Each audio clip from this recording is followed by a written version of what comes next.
I'm George Tillery, and thank you very much for hosting this debate. This will be our last debate hosted at this lovely school, and it will be a combined presidential and vice presidential debate. This is a unique format to show off all the candidates and all the people on the tickets, and show off how well the running mates work together. Now I would like to introduce our moderators, Mr. Rick Belding and Ms. Heather Fairclough.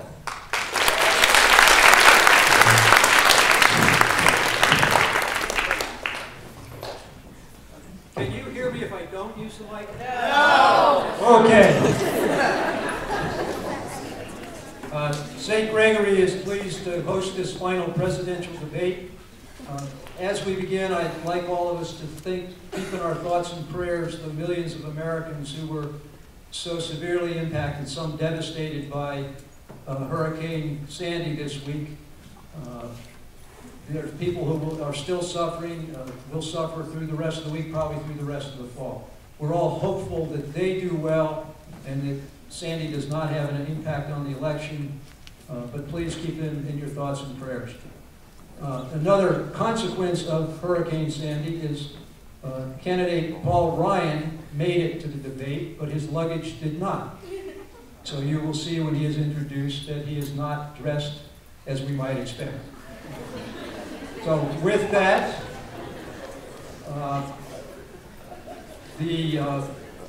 let me briefly explain the structure of the debate. It's similar to the debate that we had last week, although there are more participants. There are vice presidential and presidential candidate pairs from each party, 4 parties in total. Each candidate pair will have 1 minute to answer each of 4 questions. Then each candidate pair will have 1 minute to rebut the answer to those questions, and we will conclude with a 2-minute closing statement by each of the 4 candidate pairs. The candidates will now be introduced by their spouses and/or other family members. Hello, I'm Michelle Obama. These past 4 years as First Lady have been truly amazing. Everywhere I've gone and the people I've seen the American spirit. I've seen it in teachers who have gone day after day without pay. I've seen it in our firemen and our policemen, in our heroes who are willing to give their lives for our country. We're here for you, America. We all know what it's like to struggle. Obama and I grew up in very similar situations. He was raised by a single grandmother who worked her hardest day after day, never giving up. And when she found that she could not go as far as men could, she still didn't give up. She woke up before dawn, got to work before everyone else, and gave it her all. She used to tell Barack, "It doesn't matter what you kids do, Bar, it's how hard you work." Our parents and grandparents taught us decency and dignity, and they told us that no matter what, we had to work our hardest for what we earned. That's what we need to do now, America. When Barack thinks of our economy, he's thinking about folks like his grandmother. He's thinking about the pride that comes from a hard day's work. That's how he's been creating jobs in the last 4 years. Good jobs. Jobs you can raise a family on. Jobs right here in the United States. Obama knows what it's like for a family to struggle. He knows what it's like to want more for your children and grandchildren. He knows the American dream because he's lived it. So without further ado, I'd like you to help me welcome my husband and the President of the United States, Barack Obama.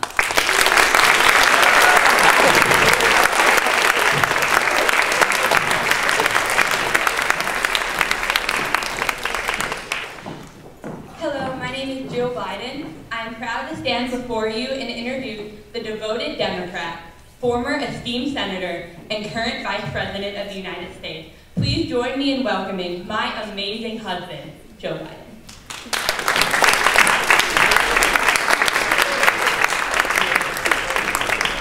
Hi everyone, I'm Ann Romney, and I have the pleasure of introducing my husband, Mitt Romney. I would like to say to every American who's trying to decide who to vote for that no one will work harder. No one will care more. 47 years ago, a tall, kind of charming young man brought me home from our first dance, and I have been his partner on this amazing journey ever since. Not every day has been easy, but they have all been worth it. And I can tell you, Mitt Romney was not handed his success. He built it. You can trust Mitt Romney. He loves America, and he will move the heavens and earth to make this a better place if given that chance. Give him that chance. Give America that chance. And please join me in welcoming my wonderful husband, Mitt Romney.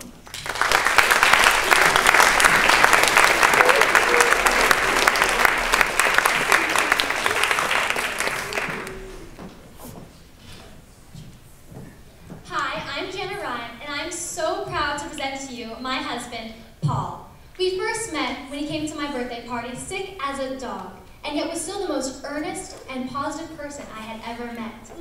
Paul's Midwestern character swept me off my feet and has been our family's rock in raising our 3 exuberant children. For us, this race is about our families, our children, and our future as a country. It's been a tremendous honor for us to be on America's comeback team. So please, without further ado, help me welcome my loving husband, Paul Ryan.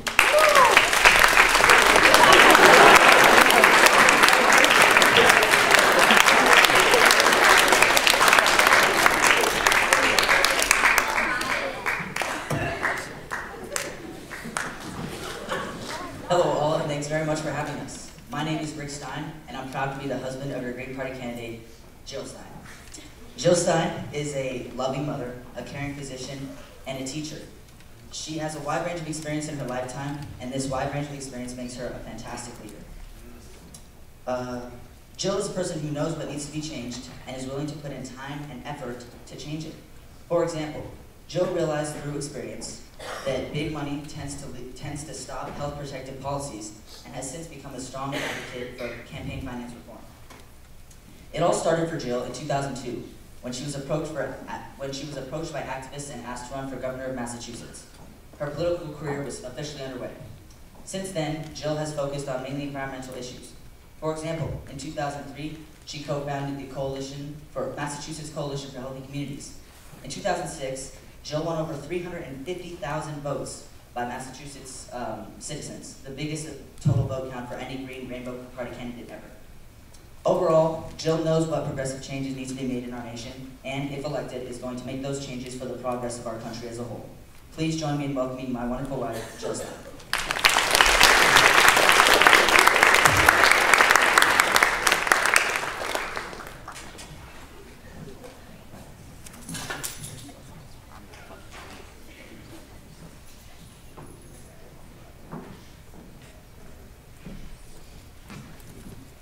Hello, my name is Mark Weber, and I'm proud to introduce my mother, Sherry Ancala. Growing up was not easy. My mother led us through with an unrelenting courage. She gave me a strong work ethic and sense of determination that I'm sure she will pass on to this great nation. Please join me in welcoming my mother, Sherry Ancala.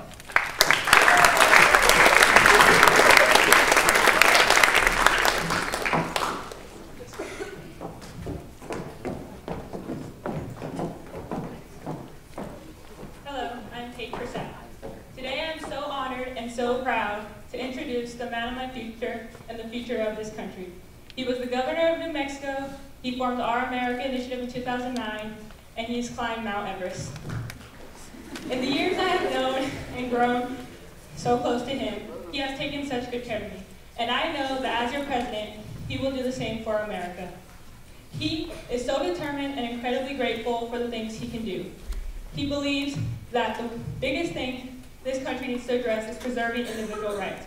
He wants the people to have control and their own freedom in the government.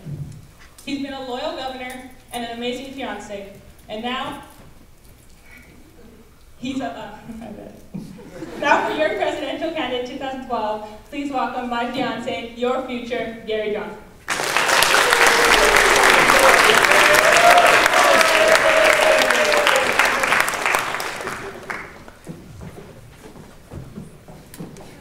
Hello, my name is Grace Walker-Gray, and thank you for having me in your amazing school. It is my honor to introduce my husband, James Gray, the vice presidential candidate for the Libertarian Party. In the years that we've been married, James has proven that he's a caring and brilliant man. He's a father of 3 children, and has had a long and esteemed career as a judge and lawyer. He's an author and, most importantly, an advocate for freedom. Please join me in welcoming James Gregory.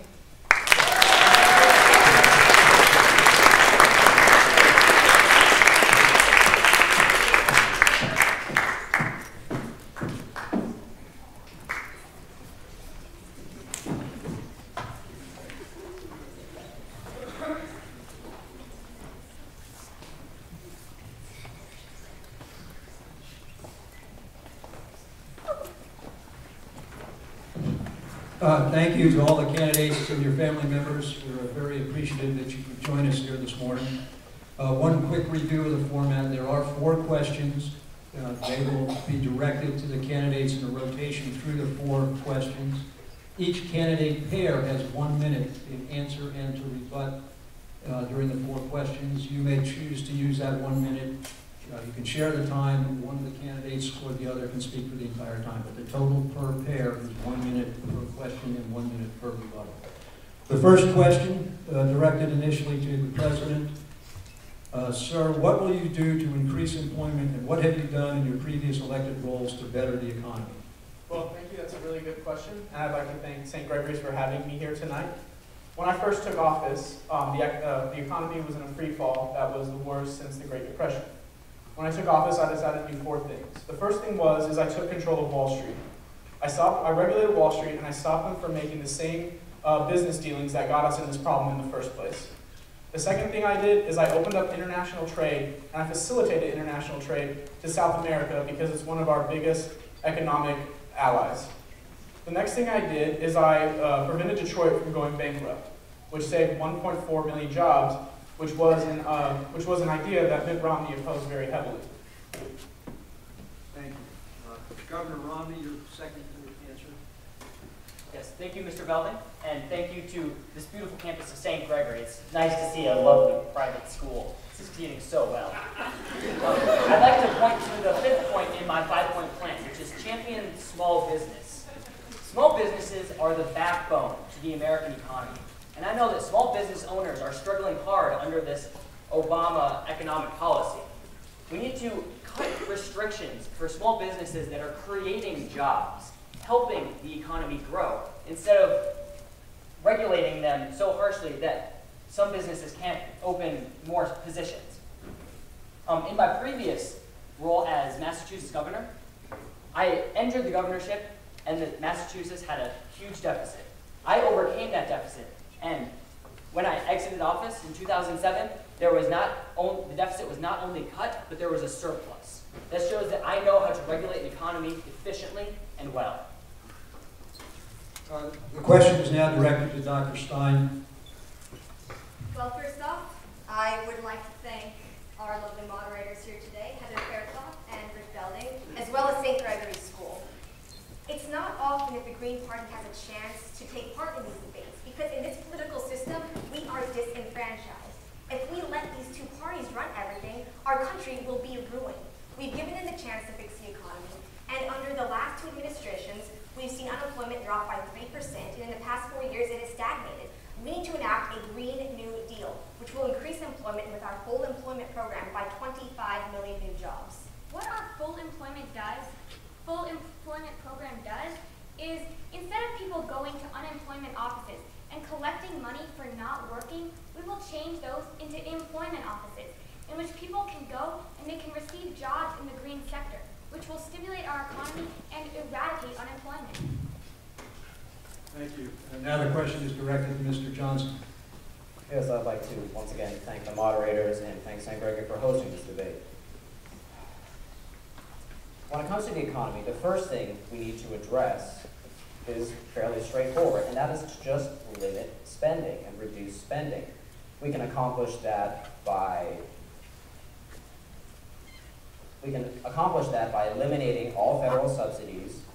We can reform Medicare and Medicaid, and we can also cut into a portion of our bloated defense budget. A second thing we can do to improve our economy is follow the fair tax system, in which tax rates are determined not by income levels, but by expenditures.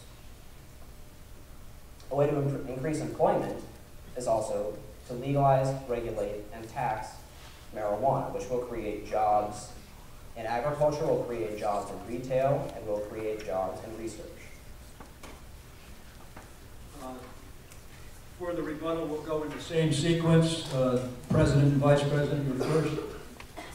We took office during the second worst recession in U.S. history. Talking about Dr. Stein's remark, we have worked to stop the free fall of this country. And in the next 4 years, we will start the incline. Before, we had to stabilize the country from a terrible free fall that almost destroyed this country as a whole. And also during my presidency, one of the first things that I did was support small business by making a total of 18 tax cuts to small business to try to help facilitate growth. Thank you. Governor Romney and Congressman Ryan, 1 minute. Regarding President Obama's previous remark about taking control of Wall Street, what you neglected to mention was that you gave the banks on Wall Street hundreds of millions of dollars in bailouts. And you allowed those CEOs to flourish and receive 7- and 8-figure bonuses, while the lower echelon of those individuals were struggling to get by.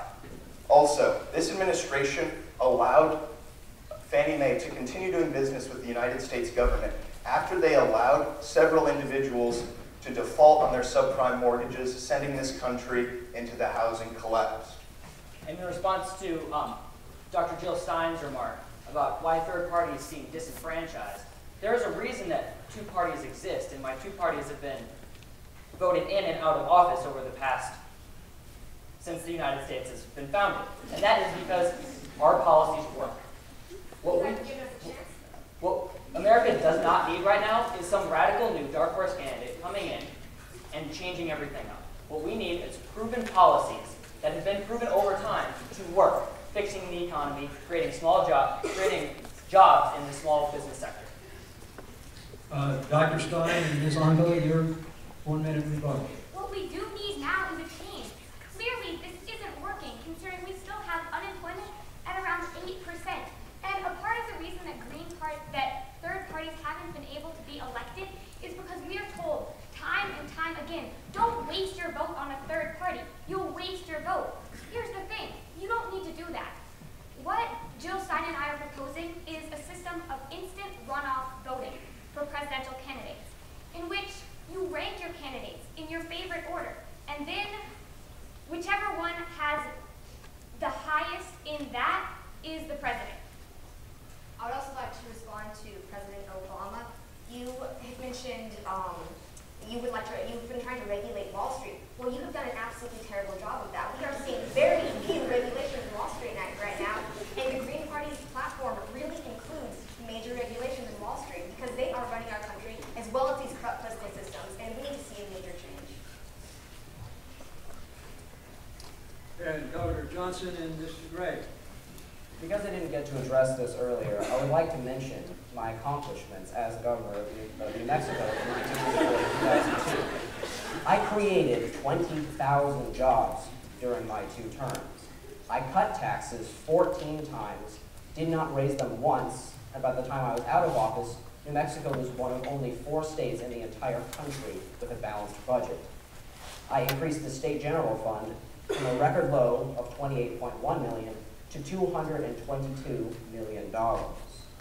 And as Congressman Ryan mentioned, Mr. President, why are you trying to keep these companies like Fannie Mae and Freddie Mac alive? They swindled and suckered in clients and have left them in almost insurmountable holes. Thank you. We'll move on to the second question directed initially to Governor Romney and Congressman Ryan. What is your stance on same-sex marriage?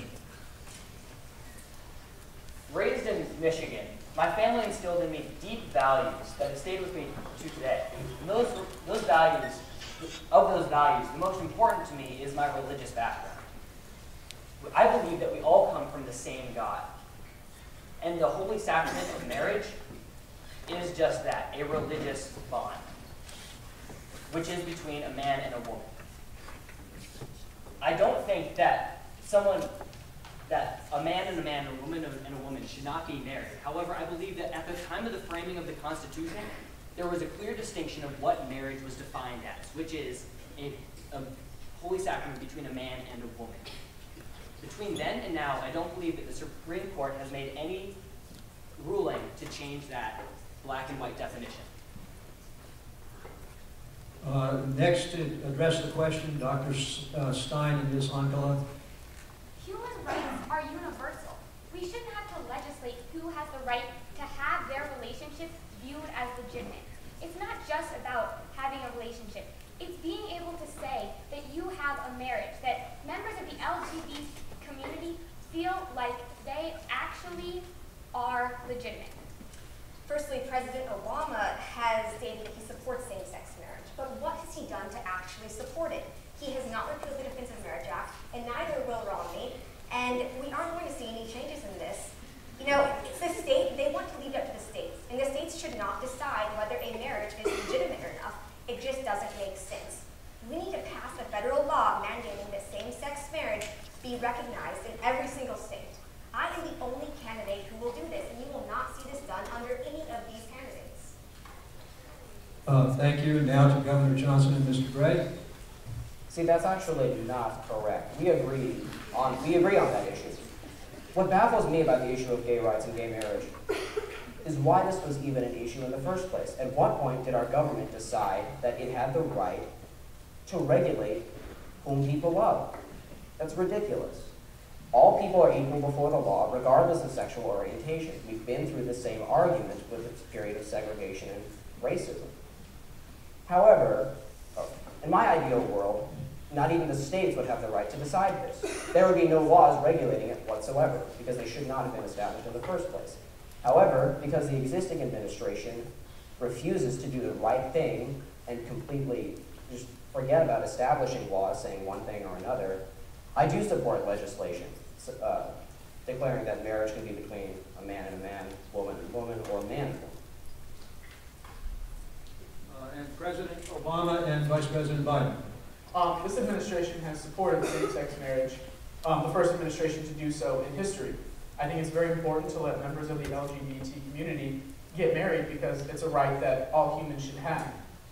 Jill Stein is going to tell you that we have done nothing to support same-sex marriage, and that's not true at all. We repealed the Don't Ask, Don't Tell Act, which allows military people to serve openly and reveal their sexual orientation without having to hide it. I think it's disenfranchising members of the LGBT community if they can't share certain rights that other Americans have. And our administration has actually deemed the Defense of Marriage Act as unconstitutional. Again, 1 minute for rebuttal. The Republican candidates first. Regarding Jill Stein's previous comment about federal-wide legislation on the Defense of Marriage Act and equal rights for the LGBT community, Article 5 of the Second Amendment of the Constitution states that any states can exempt themselves from any federal law they feel is unjust. So what's to stop any conservative state from just exempting themselves from that law? It's a waste of federal resources and time to try and legislate equality across this country.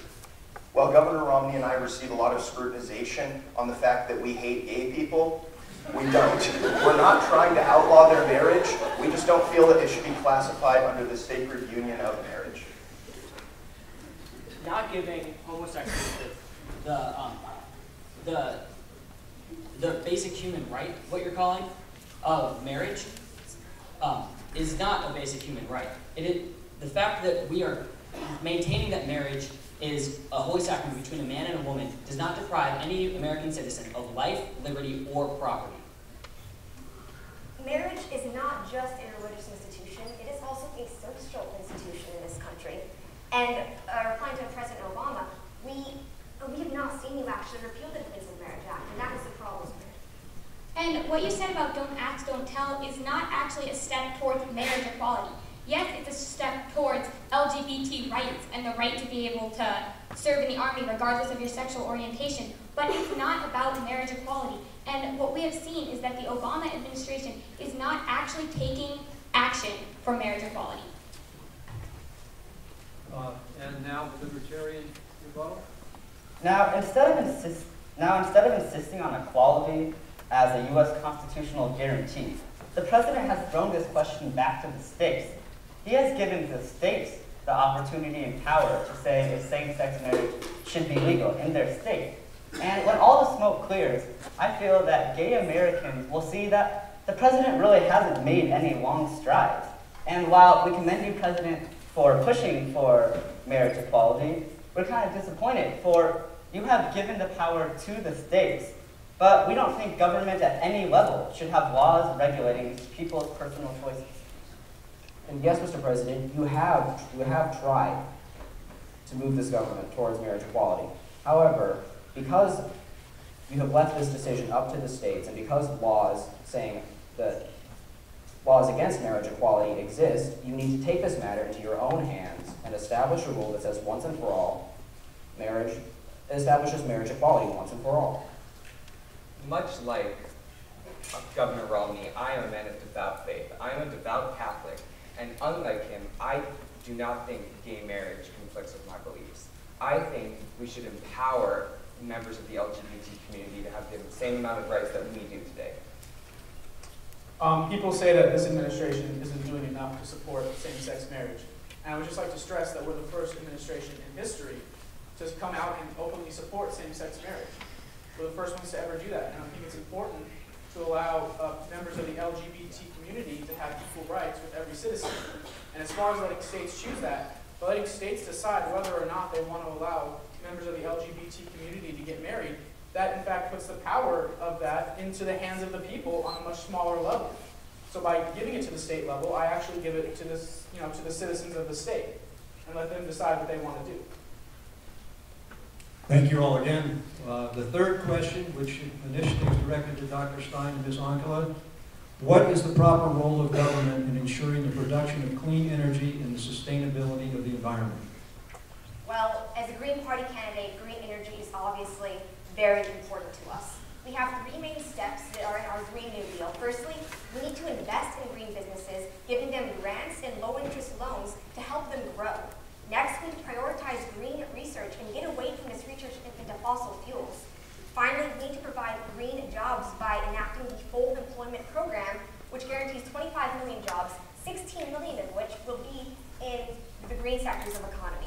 Now, President Obama has actually stated that we need to follow Germany's lead and become as energy efficient as they are, because they are one of the most energy efficient countries in this world.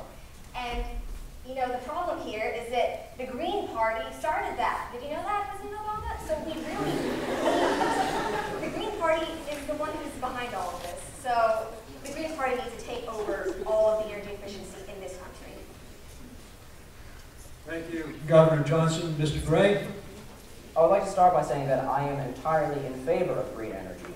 However, I think the proper role of government in moving towards green energy and renewable resources is to step out of that field entirely. Because the government subsidizes these industries, and because that news is made public to everyone, someone who sees a story on the news that, oh, the government is funding solar panels, that can manipulate people's opinions. The government does not have a role in influencing how Americans choose to use the resources. Also, when the government subsidizes these firms in energy, that limits what they can do because they are bound by however much money they're given in the grants. If all of these firms are controlled by private funding, then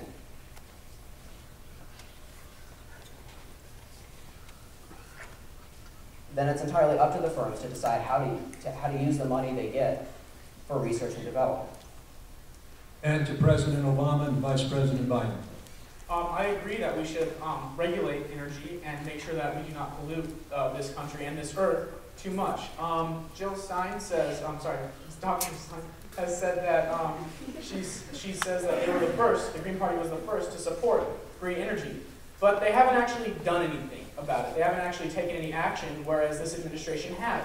I think it's important to invest in green energy at home, which includes solar and wind energy, and that will also create a number of jobs.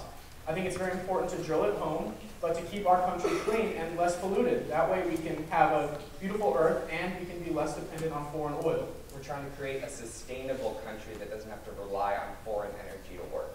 And talking on Dr. Stein's comment, what has a Green Party candidate done in the past 4 years? Our administration has done more than anyone.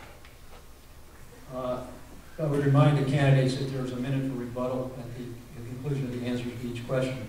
Finally, on this question, Mr. Belding, we have not had our chance. I'm just going to get there.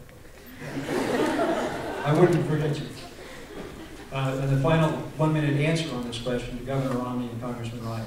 Thank you, Mr. Belding. Referring back to my 5-point plan, my first point is energy independence for North America. Joe Biden just brought this up. He said that the Obama administration wants to have America energy independent. But my 5-point plan takes that a step farther. I want North America to be energy independent by 2020, and my 5-point plan does that. As soon as I enter office, I will approve the Keystone Pipeline, an essential job builder and economic booster that President Barack Obama personally vetoed.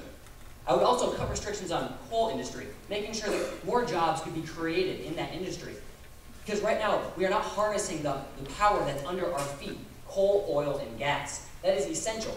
Under my 5-point plan, we would create 3 million more jobs in the energy sector, and also invigorate the economy with $50 billion more dollars. Thank you. Now, rebuttal back to Dr. Stein and Ms. Ankala.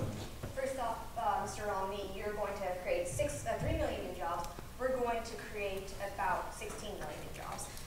Next, President Romney, you actually want to give $40 billion in subsidies to big oil companies, and that is not energy efficiency whatsoever. President Obama, you have given permits to BP and other oil companies, which exempt them from environmental protection laws. So we're not seeing a lot of environmental protection under you. And Gary Johnson, you have also said that you don't want to give subsidies to wind power industry, which is major.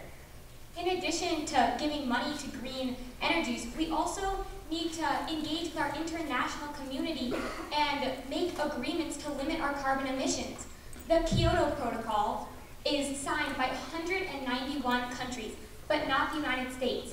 It's an agreement that we will limit our carbon and other greenhouse gas emissions, and I just cannot see why we have not entered into this agreement with 191 other people, other countries, that want us to participate.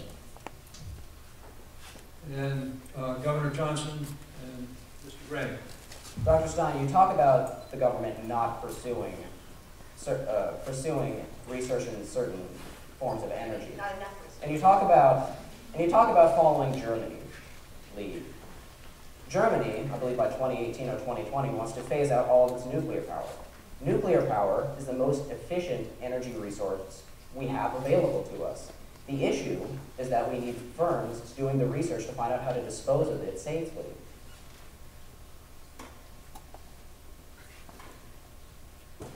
Additionally, where in the Constitution, where in any form of legislation, does it say that the government can say, no, this form of energy is a dead end?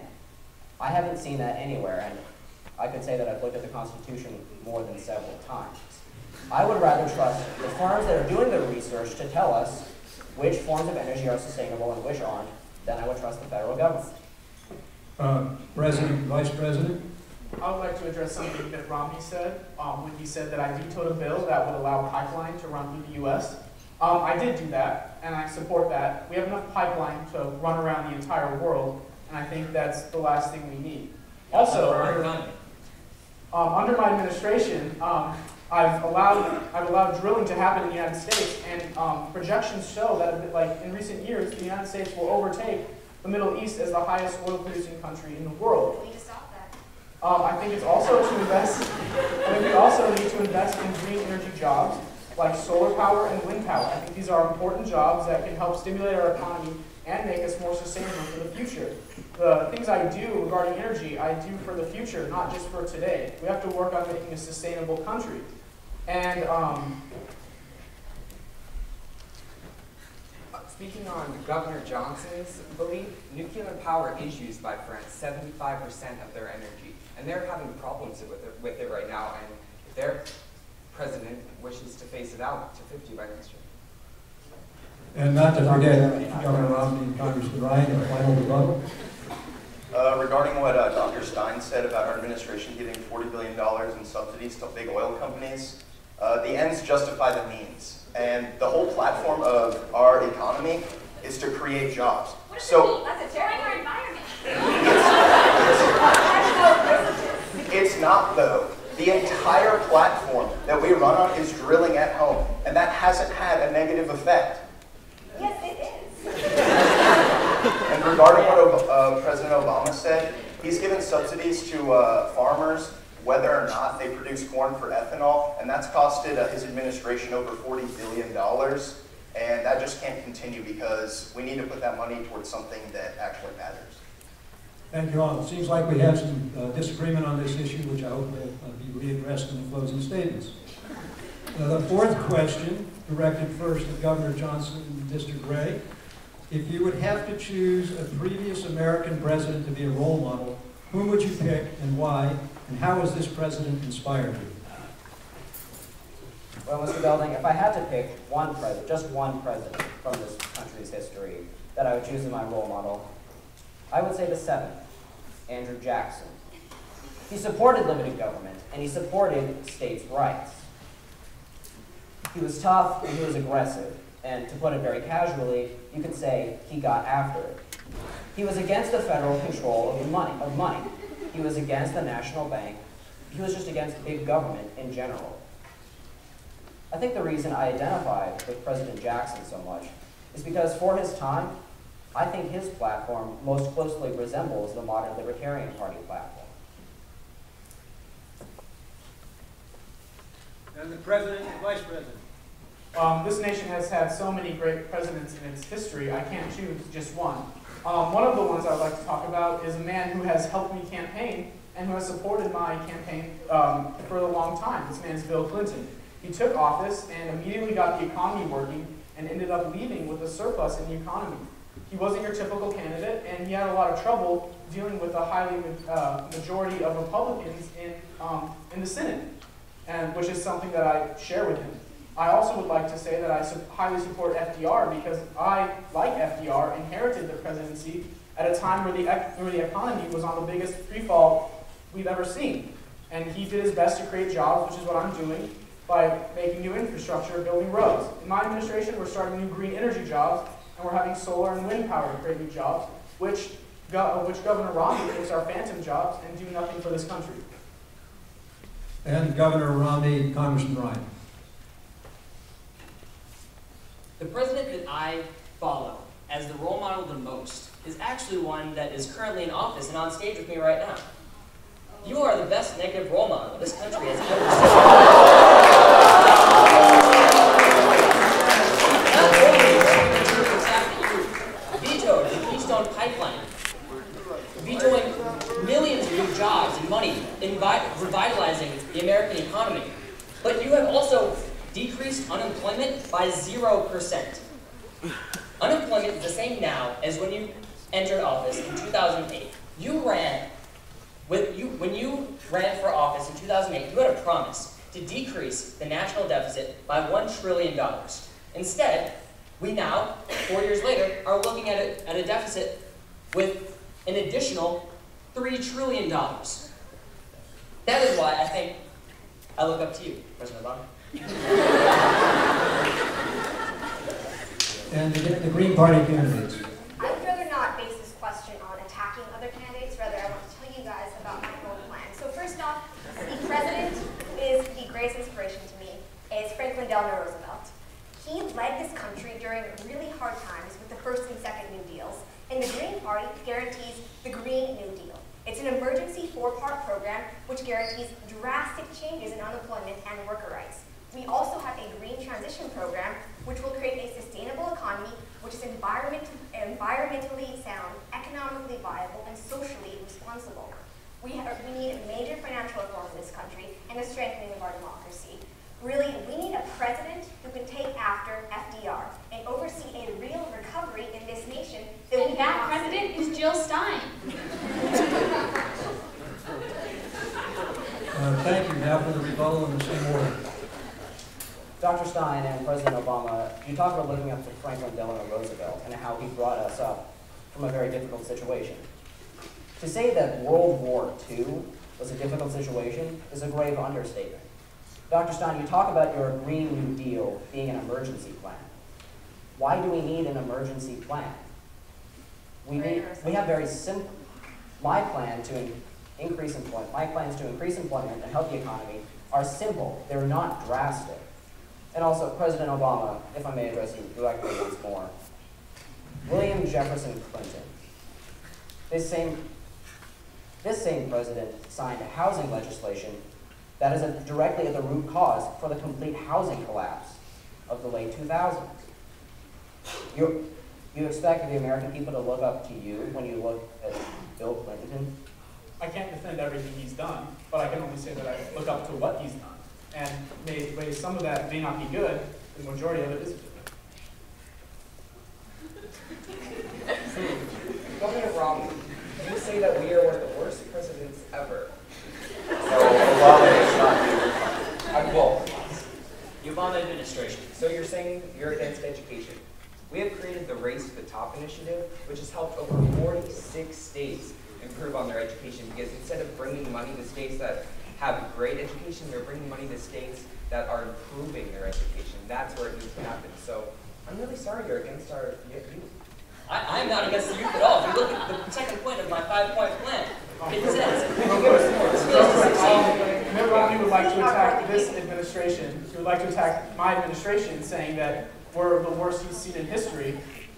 This is a man who has been recorded saying that he doesn't care about 47% of all Americans. He's been recorded saying that it's not his job to help those people.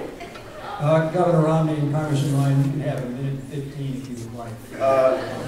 Regarding how you said we dislike education, Governor Romney raised the level of public education from 26th to 1st in the country. So how can you say that? In my state of Massachusetts, as I was governor. Speaking of that, with the highest income in the country. And because it has the highest income.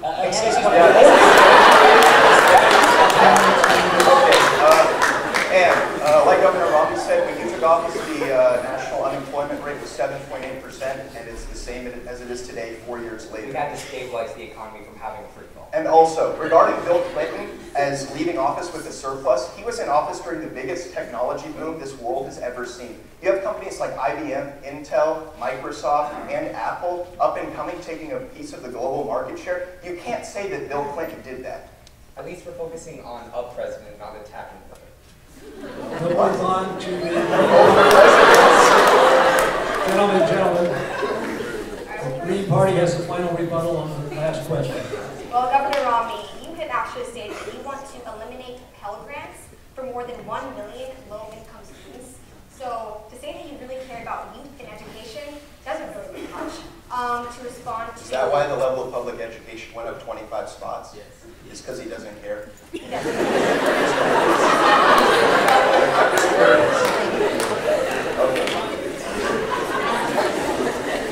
will not be the same in the United States.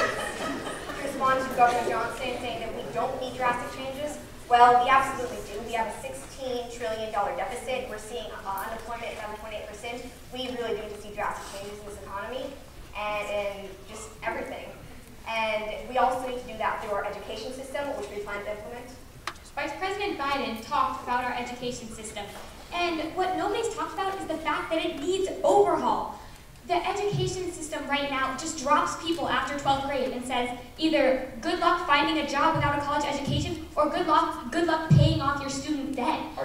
We need to forgive student debt and we need to allow a free higher education because higher education is the key to getting a good job and having a blooming economy. I agree with that, but this administration has done a lot to send more students to college to make higher paying, higher skilled jobs. We need more than that. We need to make free public higher education. We've doubled the amount of money that we've spent on the Pell Grant, allowing more students. Education from kindergarten through college. All right, ladies and gentlemen, thank you for a lively and engaging debate. I appreciate it very much. We now move to the closing statements. I will remind you that this is a little bit about closing arguments in a trial. The debate part is over. You will have your 2 minutes. We will all be respectful of your time. The first response will come, the first closing statement from Dr. Stein and Ms. Imler.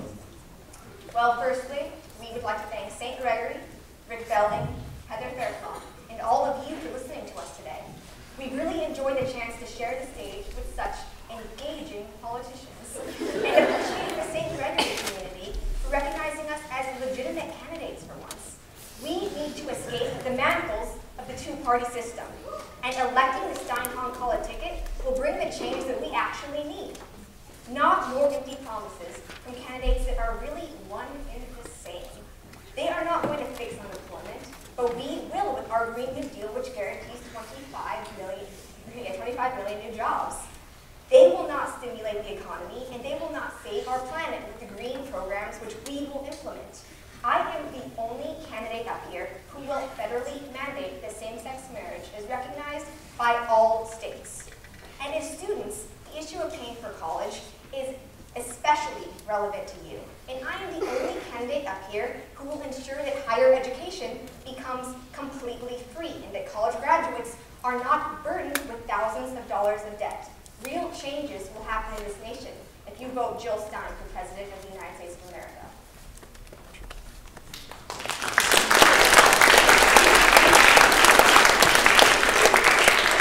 Thank you, and I should add that the order of the closing statements was chosen randomly by the debate organizers.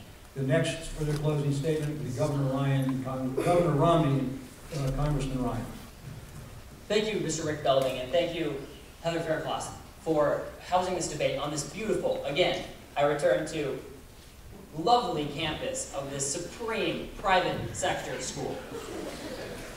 What this race will come down to, in the end, is what do the American people want for the economy?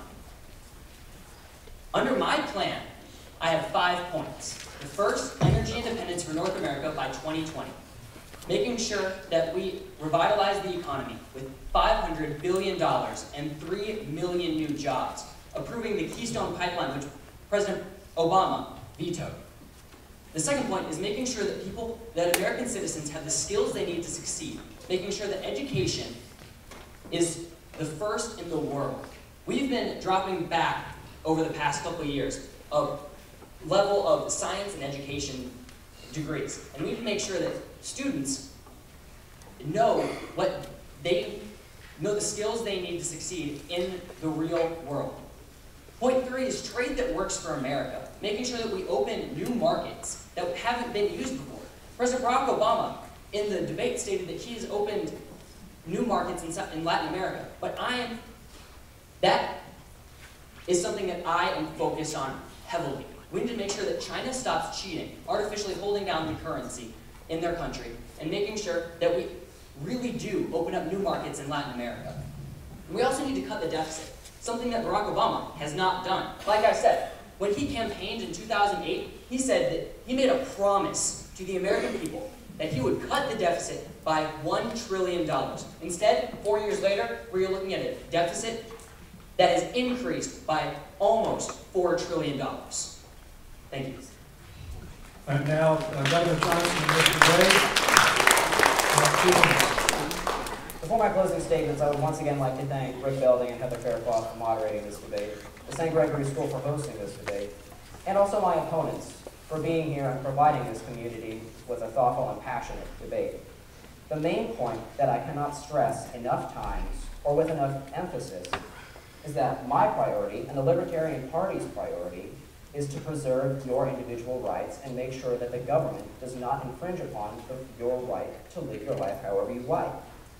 The reason I earned the nickname Governor Veto when I was serving in New Mexico is not because people perceive me as just enjoying being disagreeable and saying no all the time. The reason I earned that nickname is because I stood up for what I believe, and I would say, no, I don't think the government can do that. I don't think that's constitutional. If there's one thing I am, it's consistent. I know what my values are, and I will always stick with them. Voting for me is not the same as voting for just another talking head in Washington. A vote for Gary Johnson is a vote for the people of this country. I have brought people together from all walks of life, from all social levels, from all economic backgrounds, from all ethnicities, sexual orientations, you name it, because they believe that their individual rights are what are most important. I proved in New Mexico when I left it, not only as a state with a balanced budget, but with a significant budget surplus, that I can create a strong government and a thriving economy that also does not infringe upon your individual rights. I would like to prove to this country that I can do that again. That's great. President Obama and Vice President Biden, 2 minutes for closing argument. Statement. Thank you. I would like to thank St. Gregory High School for having us today, and I would like to thank our fantastic moderators, Rick Belding and Heather Faircloth. I only have 2 minutes, and I would like to get my final point across. I would like to stress my mission and my goals for this country. I want to give America a better future. I think sustainability is very important, not only to our country, but to our world. We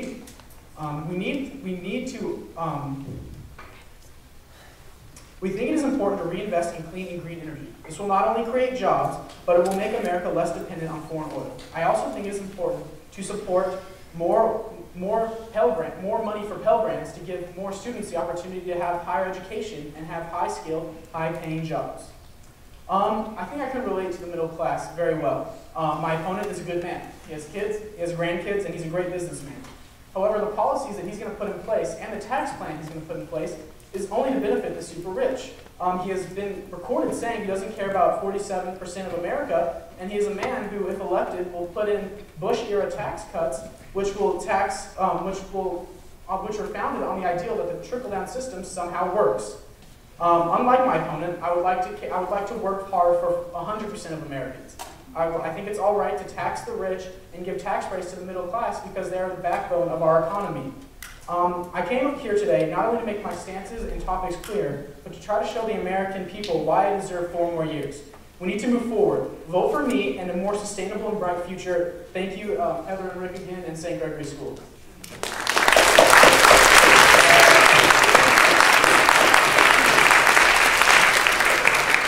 Thank you to all the candidates and this wonderful St. Gregory audience. George Tillery will have some closing remarks.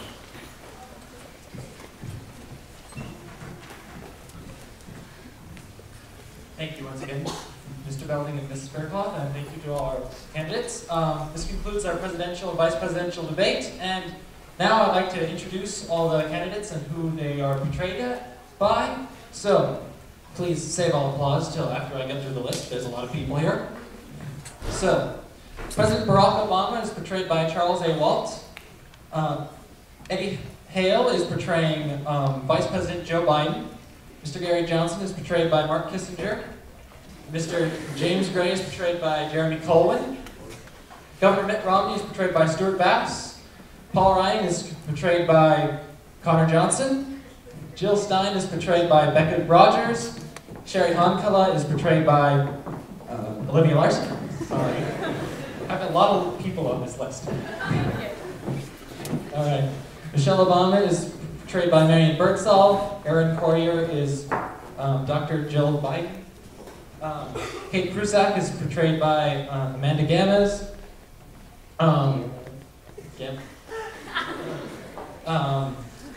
Miss Grace Walker Gray is portrayed by Isabella Ritz.